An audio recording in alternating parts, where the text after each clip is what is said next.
Hallo und jetzt willkommen zu einer weiteren Folge Tell Me Why zusammen mit Let's Roddy. Hi, Gesundheit. Gesundheit. Die halb am Sterben, Alter. Und einmal niesen.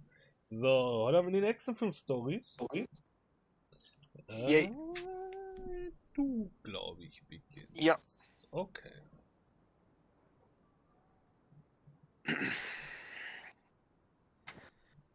The Pelican helps her friends. Once upon a time, in a deep and ancient forest, an early winter storm blanketed everything in snow. It was so early in the year that the creatures of the forest were not yet ready for an ordinary winter, much less a bad one, and everyone agreed the storm was a sign the Ice King had plans for a long, cold winter. The princes had grown up in a kingdom where it was sunny all year long, and the goblins were very young, so no one in the big wooden house knew how to prepare for such a winter. The house was not well insulated, and they did not have enough fuel or food. Fuel? Yep. Okay. Or food. Only the pious pelican noticed their plight, and when it came time to fly south with the other birds, her heart was heavy with sadness. What can I do? She thought. I'm a migratory bird, and if I were to stay, who would look after my flock? Das ist ein Die- Flock. Keine Ahnung. The time came to go, and the pelican struggled to take flight. It felt as though a leaden weight were stuck right in the center of her chest. What can I do? She thought. I'm a migratory bird, and if I were to stay, who would look after my flock? She managed to take off, but only just barely, flapping farly to catch up with the other birds. Alter, ist das dunkel schon. Furiously, glaube ich, soll das heißen? Ja, egal. Oh Feierlich. Gott! As the pious pelican began her journey, the storm picked up, battering her to and fro. She had fallen well behind the flock, and she was already growing tired. But for all her challenges in the air, she could tell things were much worse on the ground. A deep freeze has settled over the forest. The leaden weight in her chest grew heavier as she thought of the princes and the goblins. What can I do? She thought. Oh mein Gott, leck mich am Arsch. The storm intensified and the pelican was in a total whiteout. She knew she should have despaired, but all she could feel was the weight which had grown and grown until she thought she might drop out of the sky. She had... Nee, keine Ahnung. Felt. Nee, was steht da? Doch, she had felt.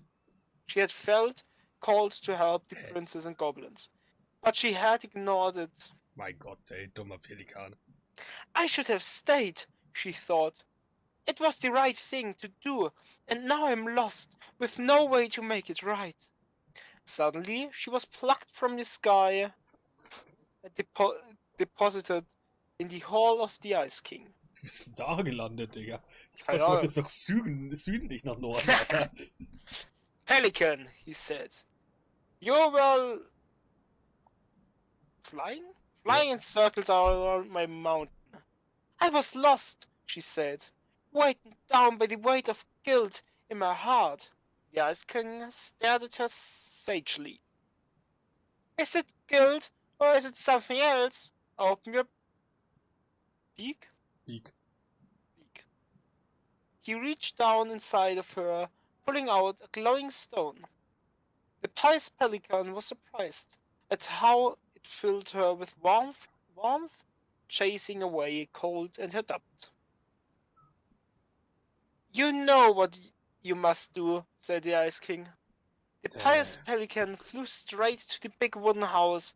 Snow had already blown in through its many cracks, and ice crept across the floorboards.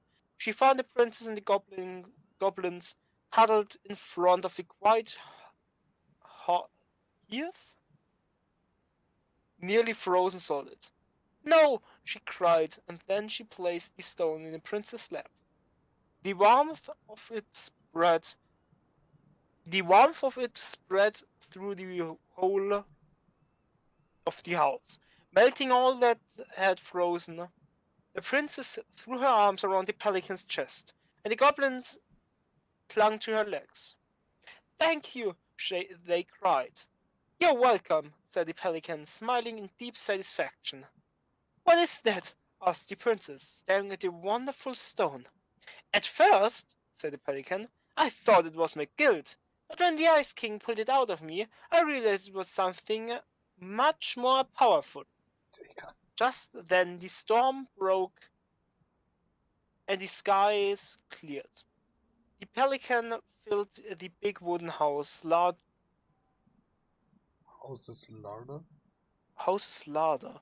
with food from her break, and then she took to the skies, lightened by the knowledge that through her charity everyone in the big wooden house would be warm and fed until spring. And that is the story of how the pious pelican saved the wise princess and the crafty goblins from their long winter. Okay, Nummer 1. Die hat einen fetten Stein im Magen. Und der Ja. greift da rein und holt den raus. Ja. Zweitens, Das verstehst du jetzt nicht? die hat das Haus mit Essen aus ihrem Maul gefüllt. Ja. Ja. Weise. Okay. The goblins earn their voice. Once upon a time, in the deep and ancient forest, the crafty goblins spied on the secret keeper as she made her rounds gathering up secrets that the animals of the forest had for sale. How, said the first goblin, does she get people's secrets? Do you suppose she peels open their heads? Oh god, let's find out, said the second. And so the goblins watched the secret keeper. They watched her until the stalwart moose came to her, head hanging low. It was my fault. I chose the uneven trail. I can't bear to remember. The secret creeper nodded and gazed into stalwart moose's eyes. Creeper? Oh man. Though the goblins couldn't hear anything, they knew she was speaking to the moose. For the secret keeper spoke in people's minds with the gift of the voice. After a few minutes, the stalwart moose blinked. I feel lighter, said Moose. Did I just give you something? The secret creeper nodded, handing him a coin. The stalwart moose nodded and plodded along down the trail. He spied the goblins hiding in the woods and narrowed his eyes, for he knew the goblins were often up to mischief. The two goblins whistled innocently, and the moose was forced to carry on, because they were not doing anything obviously bad. I need to know what the secret was, said one of the goblins. Let's go buy it. So the goblins approached the secret keeper before she could stow away Moose's secret. We want to buy Moose's secret. What do you have to trade? Asked the secret keeper, her voice filling their minds. The goblins produced a silver-handled hairbrush they'd stolen from the princess, and the secret keeper nodded. And that is how the goblins came to know that Moose's mate had tumbled down a cliffside to her death. Gott, ist wirklich einer sicher in den Stories. The secret keeper moved on. The first of the goblins said, I want to know more. So the goblins followed the secret keeper, hoping to find where she hid the secrets. They followed her to the peak of a nearby ridge and watched as she stowed the rest of the day's secrets high in a cloud. When she had gone, they climbed a high spruce tree that disappeared into the misty sky. They reached out and just managed to dip their hands into the clouds. Their heads were filled with memories, and they snatched their hands back out, as if they had just thrust them in boiling water.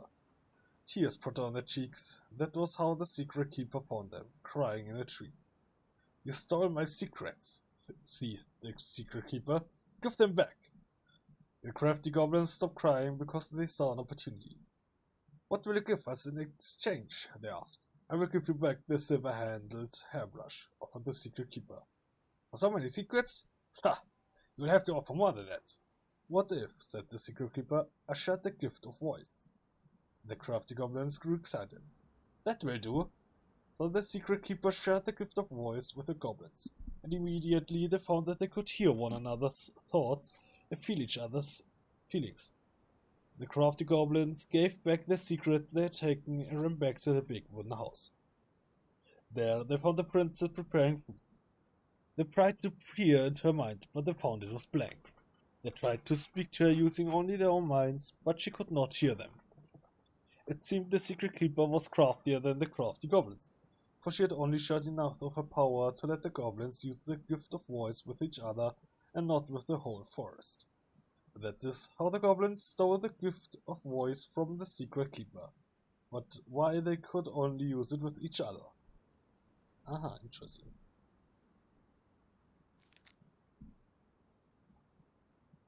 Ziemlich interessant. Aha.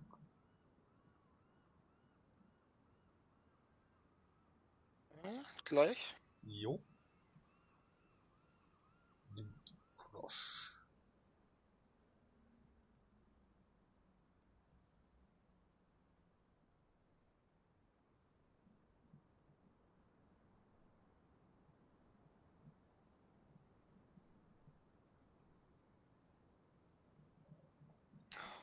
Für was steht OA? Wie hießen die beiden? Ich weiß schon Unter nicht anderem. Keine Ahnung. mehr. Ich weiß nicht, wie die heißen. Ich auch nicht. Tyler? Ja, aber ich meine damals. Haben wir das erfahren? Ja, Steht doch immer da Young Tyler. aber er wurde ja anders angesprochen. Keine Ahnung, ich habe nicht zugehört. Once upon a time, in an ancient and deep forest, there lived a big frog in a small pond. She was no ordinary frog, for she had been given the gift of speech when she saved the princess from the mad hunter. From the morning to the evening, she did everything the other frogs did, except that she knew how to speak. Everybody in the forest could hear her loud voice, and everybody was unhappy with that, because she never stopped babbling. She babbled about the too hot sun and the too deep pond, about the rain to come, and all the delicious flies she had eaten. Across the forest, all the creatures tolerated the endless noise until one day they could not deal with it anymore. They asked the big frog to quiet down. I can't, said the big frog. This is what I do before the princess kissed me. I croaked all day long, and you all liked that I did. This is the same expect you can understand what I say. And now you find it irritating. But I can't change what I am. Can I? Could you? All the creatures agreed that she was right, and that it was rude of them to ask the big frog to stop doing what she had always done.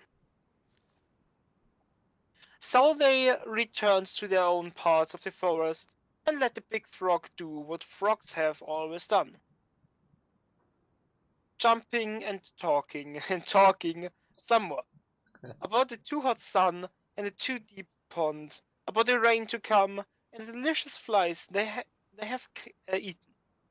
And for a time, it was all right. But in the forest, word travels fast, and everyone has a story to tell. The big frog, being who she was, gossiped and gossiped about everything she overheard. She told the bees that Old Bear had stolen their precious honey 2 years ago. 2 years ago. Yeah.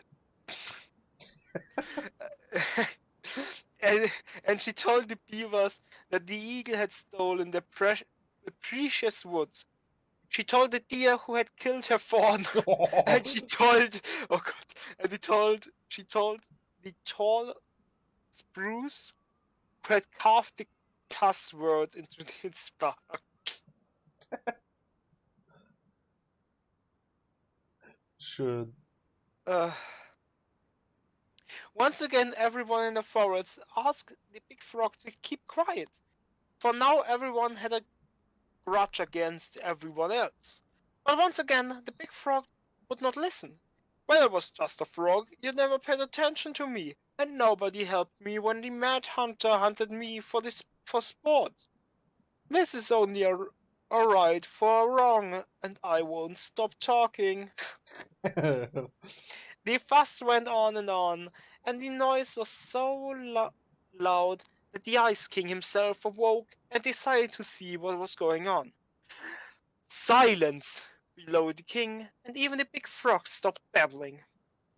Once the forest was quiet again, the Ice King patiently listened to what catch? No. Each and every animal. Of the forest had to say, until finally he made his mind. Big Frog, you have abused the gift of speech, for you have only used it to get revenge.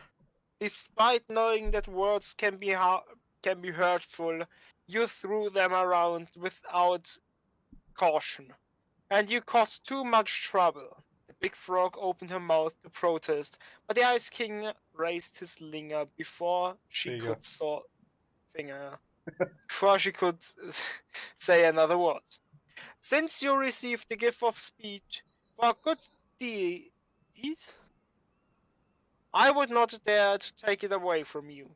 So here, it's your punishment. I will tell you the biggest of my secret. It is a secret so powerful and dangerous that it will frighten you. But if you ever reveal it to anyone, the Ice King bent down and whispered such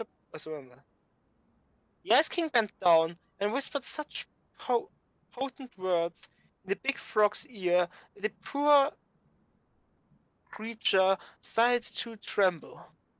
Now go on about your business, all of you, and try to forget what the big frog told you. For you are all living in the forest, and you have nowhere else to go. And this is how the big frog irritated the Ice King and how she was punished. Nice. Jetzt muss ich mich kurz muten.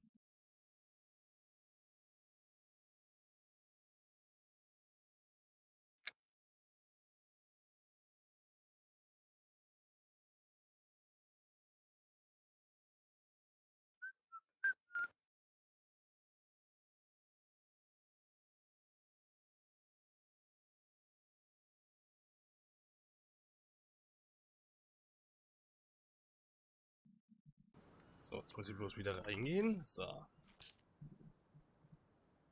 Oh Gott. Das kann ja was werden. The goblins irritate the Ice King. Once upon a time in a deep and ancient wood. Warum nicht mehr Forest? The crafty... Das gefällt mir nicht. The crafty goblins were getting into all kinds of trouble. They had woken up in a particularly mischievous mood that day, and there was not a single denizen of the ancient forest who they did not manage to pull a prank on. They left a mud pie in the princess' kitchen so that when she dug in, she got a big mouthful of dirt. They used paint to draw silly pictures all over Moose's antlers while he slept. They told the mangy muskrat that his coat had been returned to its former glory, which made him very sad when he rushed to the water's edge and found he was in fact still mangy. Wow. Jetzt so. They stole branches from the very old beaver stem in order to have a sword fight, and they filled their old bear's den with boars. Every time they ran away in a fit of giggles, never stopping to consider whether their jokes had done any harm. They were on their way to fill the high as pelican's beak full of bubbles when they hoisted into the air by their legs. Though they thrashed and shouted, they found themselves themselves staring into the face of the Ice King. All morning, he said, I've been hearing complaints about you too. They're just pranks, said the goblins. No one has really been hurt. Oh no? Asked the Ice King. He forced them to see how each of the victims of the pranks was doing. The princess had a stomach edge, wurde ich im Englisch schon korrigiert, wie man das ausspricht, from swallowing the mud. The moose antlers itched terribly where the paint had touched them. The muskrat was crying, sad at being reminded what his vanity had cost him. The very old beaver's den was flooded, and the old bear was trying to get the burrs out of his fur, but finding most of them hopelessly tangled. For your punishment, said the Ice King, you must help each of them undo the harm you caused. If you do a good enough job of this, there will be no further punishment. If you do not, you will have to give me your noses, so that you can no longer stick them into other people's business. Smart. Now the goblins... Wow! Was für ein Boomer-Spruch! Now the goblins slacked their noses right where they were, in the middle of their faces, so they set about making things right. They baked a real pie for the princess and brewed her a tea that would settle her stomach. My god. They scrubbed the moose's antlers clean and then covered them in soothing mud. They sat by the river with the muskrat, listening as he talked in great detail about his old coat. And then they did their best to point out all the things that were still handsome about him, like his broad whiskers and sparkling eyes. They let the very old beaver rest while they repaired all the damage done to her den. Ich dachte, die ist tot. Ja, nicht mehr! She's back! Dum dum dum! Walking Dead! And then finally... Vorgeschichte. And then finally, they removed every burr from old bear's fur, even the ones that were hopelessly tangled. In the end, they came before the Ice King to see if they had done enough. The Ice King surveyed the forest and found that everyone seemed to be back to normal. What did you learn? Asked the Ice King. That our pranks can make people feel bad, said the goblins. The Ice King smiled and nodded. Yes, actions have consequences. In case you forget, I'm going to leave you with a reminder. Whenever one of your pranks is going to hurt someone, you're going to feel a little pit in your stomach. Wow! That will be your punishment and your warning. So every time after the goblins set out to do a prank that went a little too far, they felt a little pit in their stomach, and they were forced to consider whether it was the right thing to do. And that is how the goblins irritated the Ice King and how they were punished. Ich arbeite dran. Bin sofort soweit. Das war schon wieder 5. Also das waren schon wieder 5. Ah, okay. Wir sagen, was ist das mit der Folge? Lasst ein Like und Abo, damit es euch gefallen hat. Schaut beim nächsten Mal vorbei und tschüss. Nee, warte, das können doch noch keine 5 gewesen sein. Doch. 1, Nein. 2, 3, 4, 5. Hä? Dann haben wir noch 1, 2, Aber ich hab doch 3, angefangen. 4. Da musst du auch ich stoppen.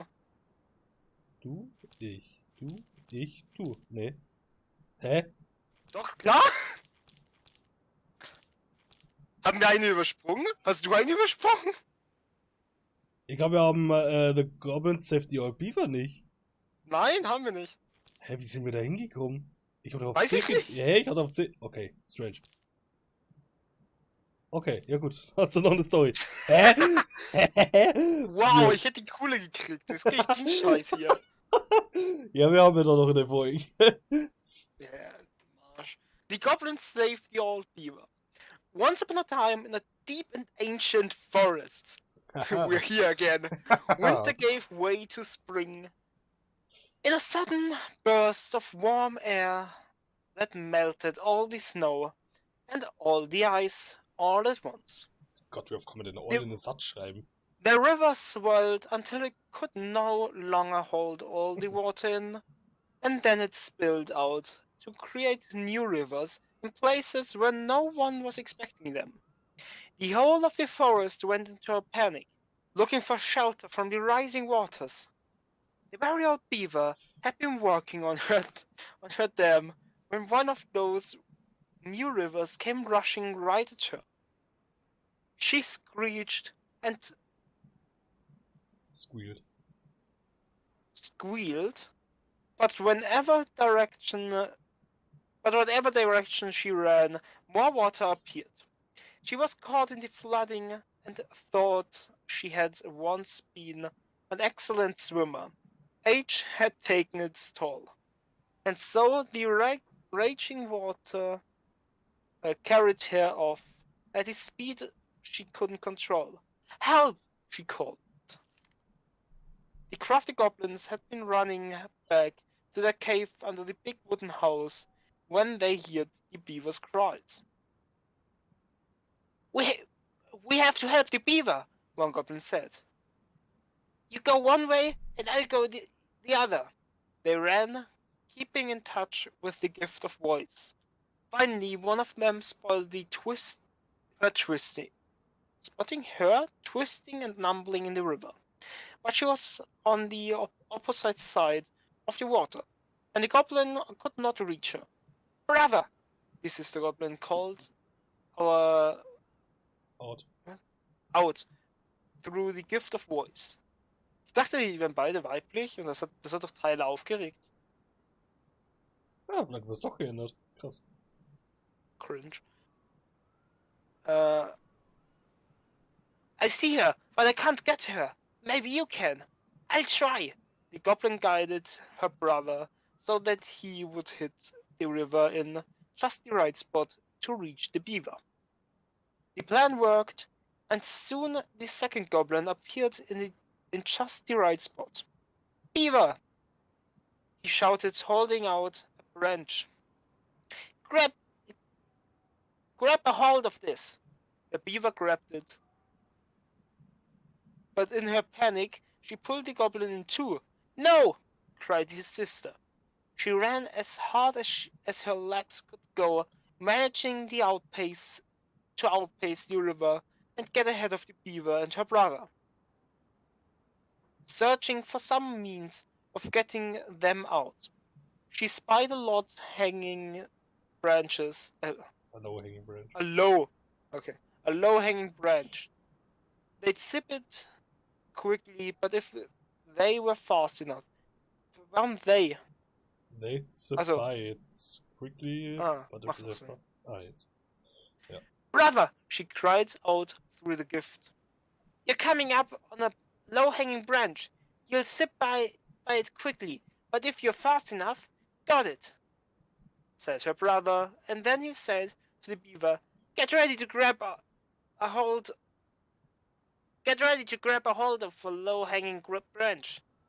We're going to zip by it quickly, but if we are fast enough, suddenly they were right in front of it and reached on. Snagging hold. Reached Though out. Das ist abgeschnitten. Out. Though the water beat against them, trying to shake them loose, they pulled themselves along the branch, back to dry land. When they were all safe, the very old beaver thanked the goblins. But how? She asked. Did you know just where to find me?